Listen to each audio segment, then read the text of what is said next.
Hi, welcome to the Gen AI Mastery course. The goal of this course is to take you from a beginner Gen AI user to an expert user in 7 sessions. My name is Lucky from Gen Educate. Let's dive in. Welcome to the introduction of the Gen AI Usage Mastery course. In this course, we focus on the responsible use of Gen AI tools for work-related productivity. We do not focus on the technical part of generative AI like software engineering and coding. We're just focusing on the usage part. I'm going to introduce the entire course so you know what to expect before the first session. Let's start. So, why do you need this course? That's the big question. In a recent survey of around 4,500 Gen AI work related use cases, only 2% of professionals were found to use generative AI excellently without having to edit or correct the content created. So, when we say excellently, that's what we mean. So, you create content or output using generative AI tools without having to edit it at all.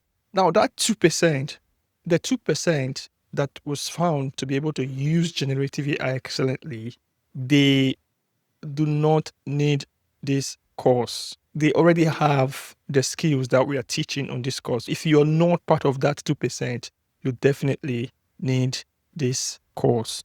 The same survey found out that 97% of generative AI users are either basic users or those who doesn't even use the tools.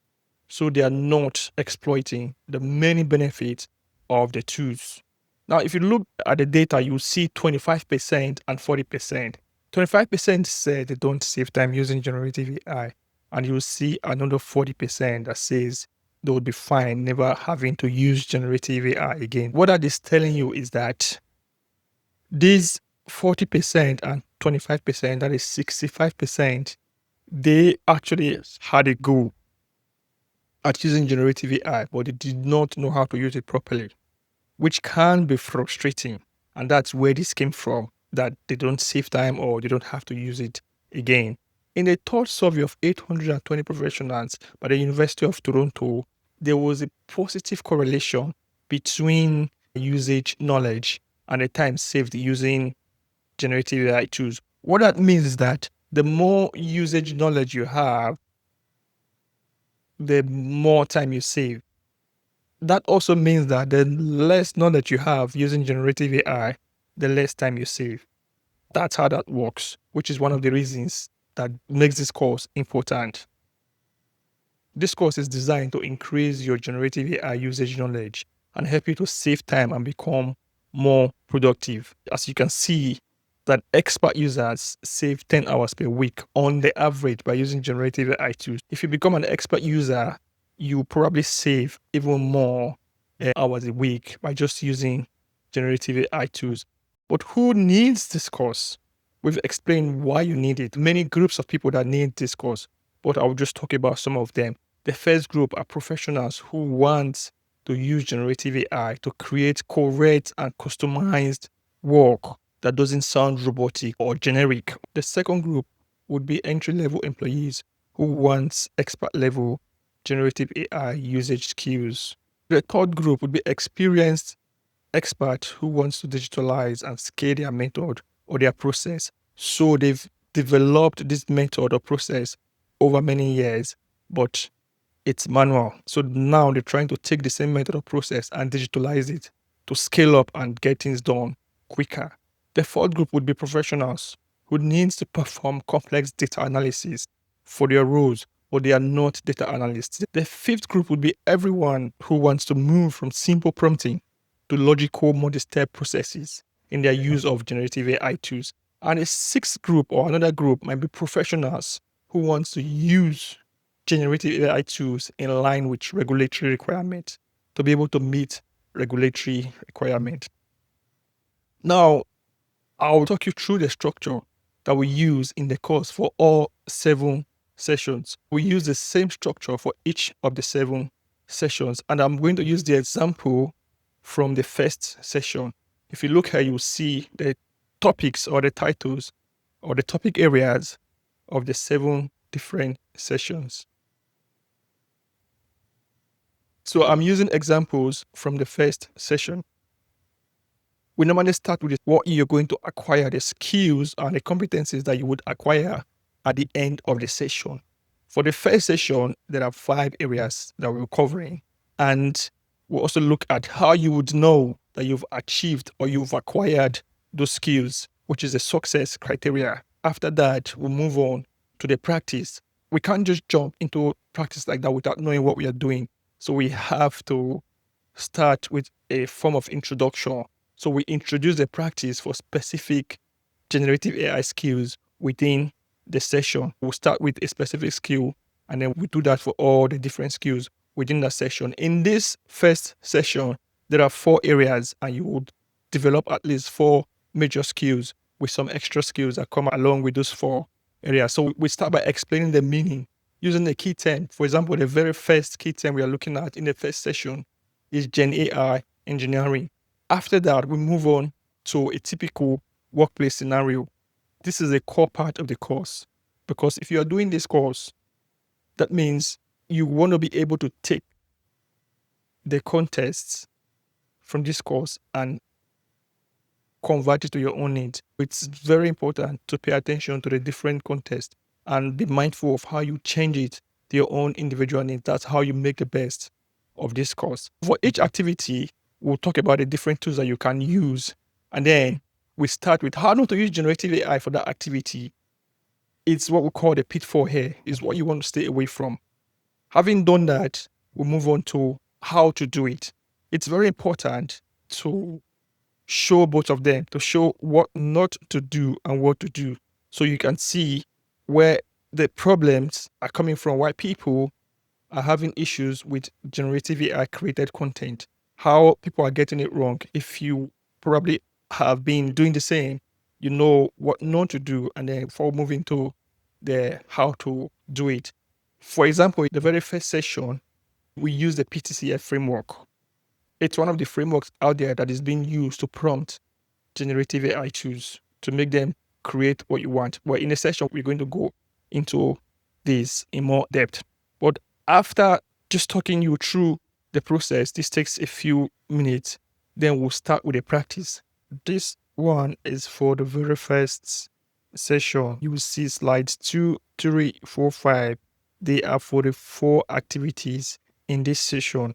As it says here at the beginning, you have to download this Google slide to your computer to be able to copy and paste the activities into your generative AI tools. If you don't download it, you won't be able to copy because it will be locked, since we're sending this to a lot of people. We're not really focusing on that slide because you have all of these in the other slide. What we are focusing on is down here, where you have the scenarios already created and following the structures for the 2 different practice. This one that I've highlighted here is for the expert progression, how to do it properly. Whereas down here, you will see how not to do it. So what happens, we'll have 2 different copilots, one here and another one here, and we'll run both of them. Then I will talk you through how not to do it and the errors, the mistakes that are being made, why people have to edit and correct and spend all the time on created generative AI content. Whereas when we do the expert progression, you will see how you don't have to edit. Even if you have to edit, it will be just a bit of it, which should be less than 10%. That's how we've structured the course. So each session, you would have a workbook, which is this Google slide for all the activities. This Google slide will be part of the course. After we've done the first activity and we've looked at how to do it and how not to do it, we'll come back to this slide and move on to the second part. And then I will start with the same structure, the key term, a bit of the meaning of big key term, and we'll focus on the scenario, the tools to use, how not to do it first, and then we'll talk about how to do it in a few minutes. We'll do all of this in a few minutes. And after we talk about this, we go back to the Google slide and practice this, because they are all different skills that you are developing, that you are learning, and they're all different scenarios. And those scenarios, they would help you when you're trying to apply this to your own work context. Then we follow the same process after we finish with the Google slide and after we've done the prompting on our generative AI tools being Copilot.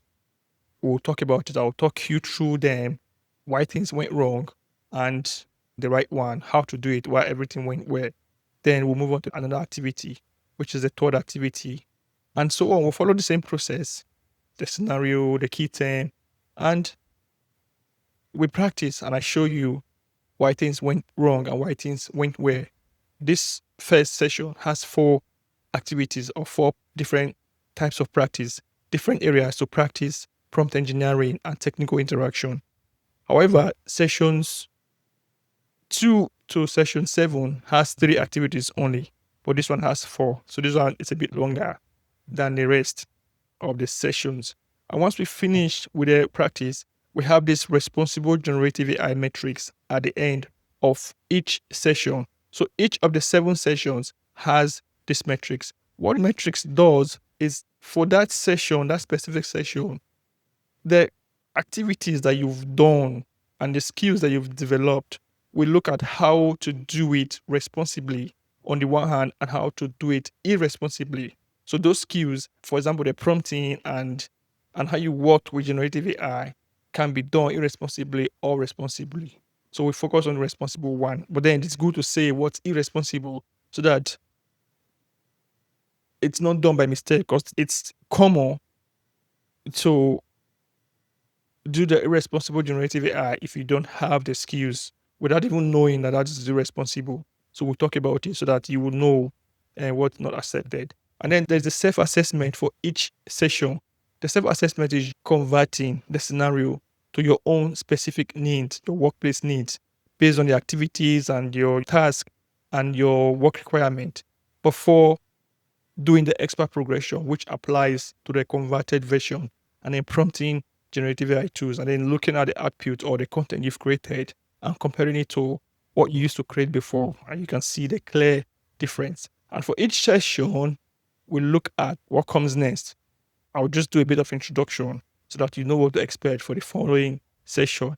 And then after that, that would be it basically for the session. So we'll follow exactly the same process for all the session. And after each session, we'll just have this message. Even though this course is targeted at different workplaces, we know that there will be some workplaces where it might not align specifically.